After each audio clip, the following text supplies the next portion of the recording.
Chers amis, aujourd'hui je vous donne un cours sans cravate parce qu'on va justement parler des nœuds de cravate. Et on va essayer de montrer exactement quels sont les nœuds de cravate qu'on a le droit de faire pendant Shabbat, quels sont les nœuds de cravate qu'on n'a pas le droit de faire pendant Shabbat, de quoi ça va dépendre, et je vais vous demander de diffuser ce cours, si vous le voulez bien, parce que vous allez voir qu'on va entendre aujourd'hui des chidushim très importants.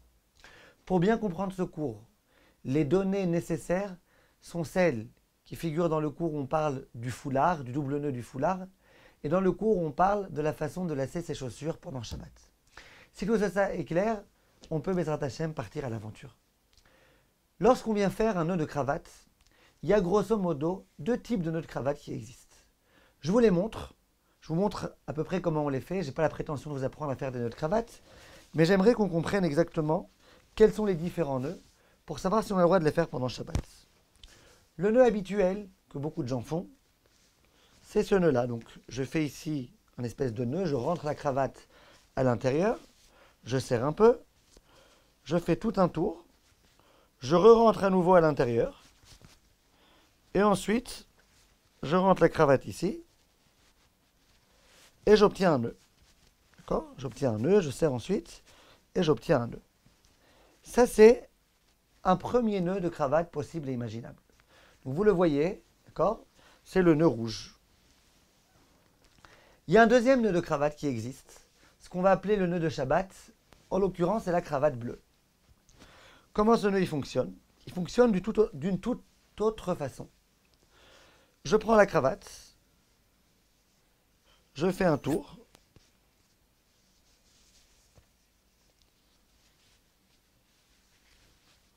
je fais comme cela, je serre, et puis j'obtiens un nœud de cravate. D'accord ? Le résultat final, ça peut être à peu près le même. J'obtiens un nœud de cravate. C'est un nœud différent. Si vous avez remarqué comment je l'ai fait, vous pouvez regarder à nouveau, vous pouvez regarder au ralenti. Si vous avez vu comment je l'ai fait, c'est pas la même façon. C'est pas que j'ai rentré vraiment à l'intérieur et que j'ai essayé de faire tout type de tours pour obtenir un nœud. Vous allez voir dans un instant en quoi ça change. D'abord, introduction. Il y a des gens qui ont un nœud de cravate, qui le laissent toujours fait. Et donc, Shabbat, comment ils font, ou en semaine, ou toujours, ils retirent leur cravate de cette façon-là. Ils la mettent sur le cintre de cette façon-là. Quand ils veulent le remettre, c'est pas compliqué. Ils mettent la cravate, ils tirent un petit peu sur le fil intérieur, et puis ils serrent la cravate là où ils ont besoin. Quand ils ont fini la journée, ils veulent défaire, et ben, ils redesserrent un petit peu, ils retirent, et ils mettent sur le cintre. Cette chose-là, à savoir défaire un petit peu, desserrer, resserrer, il n'y a strictement aucun problème. Fais-le autant que tu veux, le jour de Shabbat, ça n'a jamais dérangé personne. Maintenant, la question qui va se poser, c'est les nœuds de cravate dont on a parlé, est-ce qu'on a le droit de les faire ou pas ? Venez, on commence par le nœud de Shabbat. Le nœud de Shabbat, il y a quelque chose de magique dans ce nœud. Et je vais vous montrer tout de suite ce qu'il y a de magique. Le nœud de Shabbat, si vous défaites ici cette partie-là, vous allez voir un coup de magie. Le nœud de lui-même, il se défait. J'ai pas eu besoin de tirer, j'ai rien eu besoin de faire. De lui-même, il s'est défait. Ça veut bien dire que c'est pas un nœud. Parce que si vous regardez par exemple l'autre nœud, le nœud rouge, d'accord, et que vous faites exactement la même chose, que vous essayez de retirer cette partie-là, et bien le nœud, il reste. Et plus tu vas tirer, plus le nœud, il va se nouer.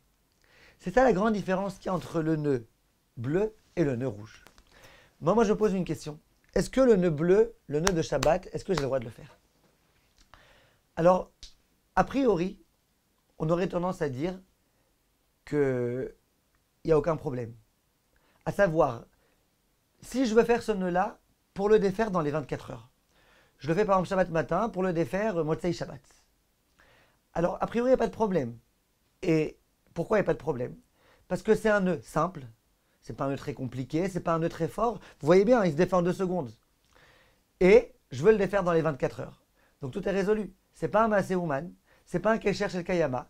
Donc c'est sûr qu'il n'y a strictement aucun problème.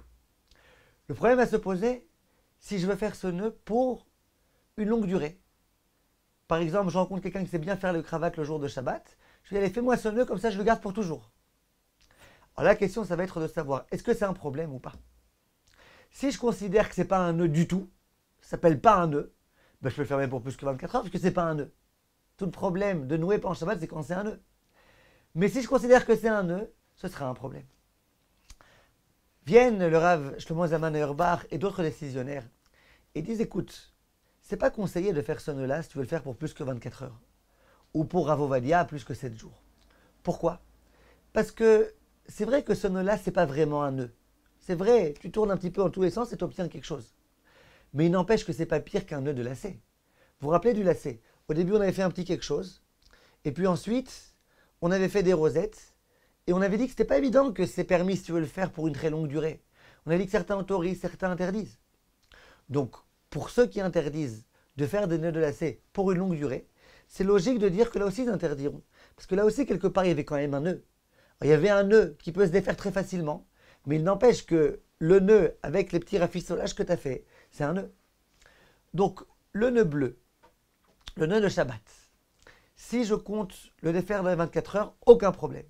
Si je compte le défaire dans plus que 24 heures ou dans plus de 7 jours, on rentre dans une discussion entre nos maîtres. Ceux qui interdisent pour les chaussures, là ils interdiront. Ceux qui autorisent, ça veut dire la majorité des décisionnaires, là aussi ils autoriseront. Passons à présent, si vous le voulez bien, au nœud rouge, le nœud qui n'est pas le nœud de Shabbat. Alors là, on entre dans un nouveau problème. Là, le nœud, vous voyez bien, c'est un nœud qui tient très très bien. C'est un petit peu comme un nœud sur lui-même, c'est un peu comme si j'avais fait un nœud sur lui-même. On avait dit que faire un nœud sur lui-même, ça s'appelle tout d'abord un nœud. Que c'est un nœud, c'est sûr. Maintenant, est-ce que c'est un maasé ou man? Est-ce qu'on va dire que c'est un nœud qui tient très très bien et donc c'est un nœud qu'on n'a pas le droit de faire, même si on compte le faire dans les 24 heures? On a vu qu'il y avait une opposition entre les maîtres ashkénazes qui interdisent, qui considèrent que c'est un problème, le Ben Ishraï qui s'accorde à dire comme eux, et le Chida et beaucoup d'autres décisionnaires séfarades, le Rav Ovadia, le Rav Ben Sion Abba Shaul, qui autorisent. Donc, ce nœud-là, si je veux considérer que c'est un petit peu comme un double nœud, d'après certains, ça sera interdit de le faire, même si je compte le défaire dans les 24 heures. Telle sera l'opinion ashkénaze. Telle sera l'opinion de ceux qui veulent faire comme le Rav Ben Ishraï. Mais si je compte le défaire dans les 24 heures, et que je suis l'opinion du Rav Ovadia, du Rav Ben Sion Abba Shaul, et de certains autres décisionnaires séfarades, du Chida, tel que la plupart des décisionnaires l'ont compris, eh bien j'aurai le droit. Pourquoi? Un nœud compliqué, ce n'est pas. D'après le Chida, d'après le Rav Ovadia, ça ne s'appelle pas un nœud compliqué, un double nœud. Et je compte le défaire dans les 24 heures, ou dans les 7 jours pour Rav Ovadia, donc ça ne s'appelle pas un Kesher Shel Kayama, donc ce sera autorisé. Donc, je répète, faire le nœud rouge dans l'intention de le défaire dans les 24 heures, pour les Ashkénazes, c'est un grand problème. Pour les séfarades, qui ne suivent pas le Ben Ishraï, c'est autorisé. Mais là, on ne réfléchit pas suffisamment a priori. C'est dans le cas où je veux faire ce genre de nœud, le nœud rouge, de l'intention de laisser plus qu'une semaine, ou plus que 24 heures. Et bien là, c'est un vrai problème. Parce que même si tu me dis que ce nœud-là, c'est pas un nœud très compliqué, c'est pas un maasé ouman, je me repose sur le Chida, le Rav Ovadia et compagnie. D'accord, c'est pas un maasé ouman. Donc si tu veux le défaire dans les 24 heures, il n'y aura pas de problème, puisque c'est ni un maasé ouman, ni un kesher shel kayama. Mais si tu comptes le faire pour toujours, c'est un kesher shel kayama. D'après le Roche, tu fais un issour de Horaïta. D'après le Ramar, Rabbi Moshe Isserles, tu fais un issour de Horaïta. D'après le Rambam, tu fais un issour des Rabbanan. Donc c'est complètement interdit de faire ça. C'est la raison pour laquelle, quand on a toujours entendu que le nœud de cravate, on a le droit de le faire, etc., c'est vrai, c'est le nœud bleu. Le nœud rouge, c'est vrai aussi qu'on a le droit de le faire pour les Sfaradim, mais dans l'intention de le faire dans les 24 heures, maximum dans les 7 jours. Mais si je compte le laisser pour toujours, il y a des gens qui ne savent pas très bien faire des nœuds de cravate. Il paraît par exemple que le nœud de Obama, c'est pas un très beau nœud. Je sais pas, je l'ai jamais vu. Il paraît que c'est pas un très beau nœud. Imaginez qu'un jour Obama, il me rencontre, le jour de Shabbat, il me dit, écoute, fais-moi un nœud que je compte maintenant laisser pour toujours, ton nœud il est plus beau. J'aurais pas le droit de faire ce nœud-là. C'est un issour de Horaïta pour beaucoup de Rishonim, puisqu'ils comptent le faire et le laisser pour toujours.